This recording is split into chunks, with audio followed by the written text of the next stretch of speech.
Hey everybody, my name is Lee Gaines and welcome to Tipsy Gardening.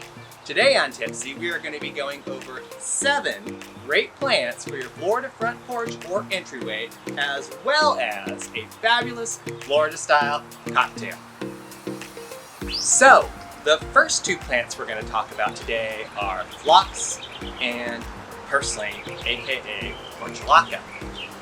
So I don't know about you, but I am really loving this purple yellow contrasting color, which is why I actually have these 2 on my front porch right now, because it is very, very sunny.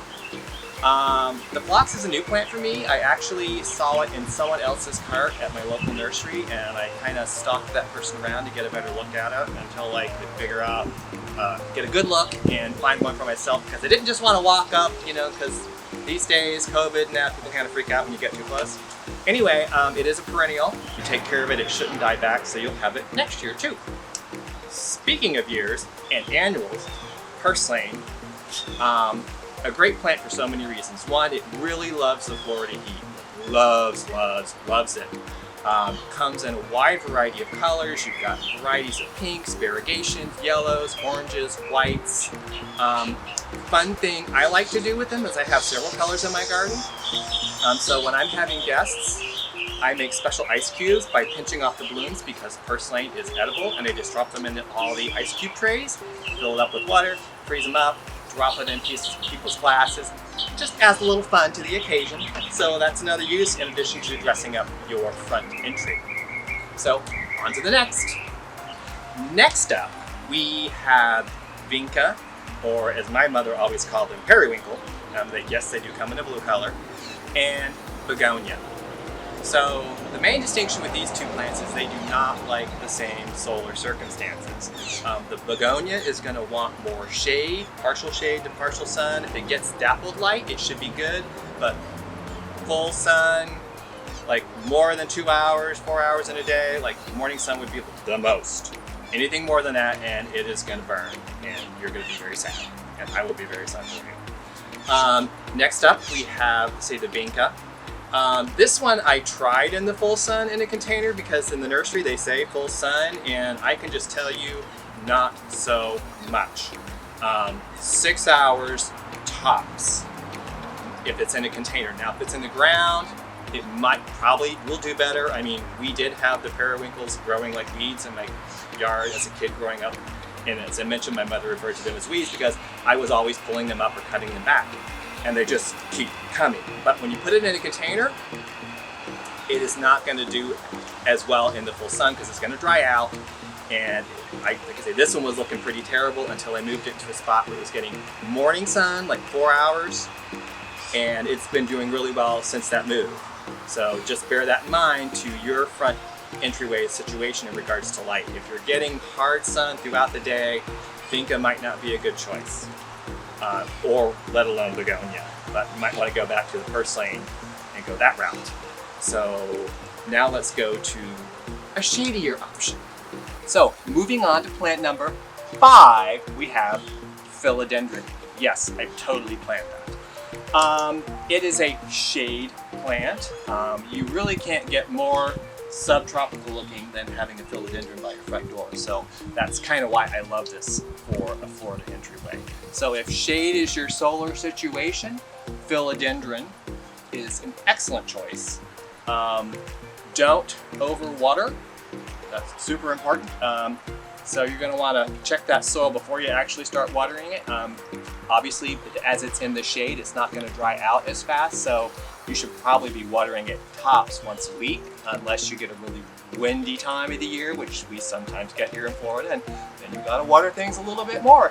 And if you can find a nice, fun Art Deco Florida Fabulous pot to go with it, good for you. Actually, all the pots I'm showing off today, I actually got at a liquidation store, so crazy cheap here in Sarasota. I don't want to name names, but keep an eye out. Don't spend more money on containers than you have to. Check out your Goodwills, your liquidation stores, and sales at your garden center for fun containers. On to number 6. Here we have number 6, which is the Devil's Backbone. Now post a lot of this plant on my Instagram because I just happen to love this variety. It is a super easy to grow plant from cuttings. You can snip off just about anywhere, stick it in some root tone, put that in a pot, water it, you're gonna have a new plant. This one, goodness, I've gone through many containers in terms of it started from cuttings about, like that long, and now all of this. Devil's Backbone is one of those plants that thrives in a variety of locations. So whether you have a full sun situation or a partial shade situation, it should be fine. One thing to know is the coloration. The more sun it gets, the more you're going to bring out these pink colors, and the shadier, the more likely it's going to stay in the variegated green coloration. Still beautiful, still exotic, still subtly tropical. So if Carmen Miranda is your spirit animal, Devil's Backbone might be a great choice for you. Last but not least, Lucky 7, which in this case is the geranium. Now, geraniums were a staple in my mother's garden in the 70s, and they've kind of had a renaissance in the gardening world as of late. They're kind of showing up all over the US, from what I understand, in terms of a gardening choice. It is a Mediterranean plant, so full sun, not a problem. It likes good drainage. That's another thing to take into consideration because, again, a Mediterranean, the clay, sand, dryness, it does really well with that. In terms of keeping them pretty during the blooming season, don't be afraid to deadhead them regularly. Just make sure that when you do it, you cut it all the way down to the branch. Speaking of branches, they're not going to look so fabulous in the fall and winter. Mine tend to lose their leaves, but don't panic.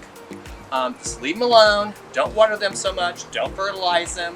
When it gets to be like early February, you're going to want to start pinching the stems, and anywhere that it's squishy, you're just going to want to snip that off because that's dead.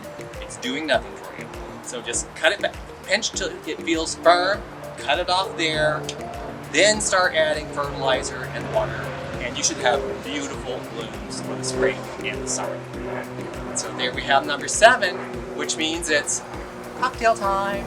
So I promised you a cocktail, and here we have the Tipsy Flamingo, which is a wonderful, colorful, fruity, tequila-based concoction. Speaking of tequila, you're going to need 2 ounces of Antano Grapefruit Hibiscus Tequila, so we're just going to pour that right in. A ½ ounce of Aloe liqueur. Got that. A ½ ounce of lime juice. A ounce of pineapple juice. And 1 ounce of cranberry juice. We've got that in our iced cocktail shaker, and we're just going to give that a good heart shake until it's nice and cold in our hands, because we want this to be a refreshing cocktail. We're going to want to pour this in a martini glass, and we're going to have that fabulous flamingo pink color. And because it's Tipsy Gardening, and as I mentioned, you can use purslane to garnish your cocktails for that little extra touch. And there you have it, the Tipsy Flamingo. To join us on more Florida gardening and cocktailing adventures, be sure to follow Tipsy Gardening on Facebook, Instagram, and YouTube. Cheers!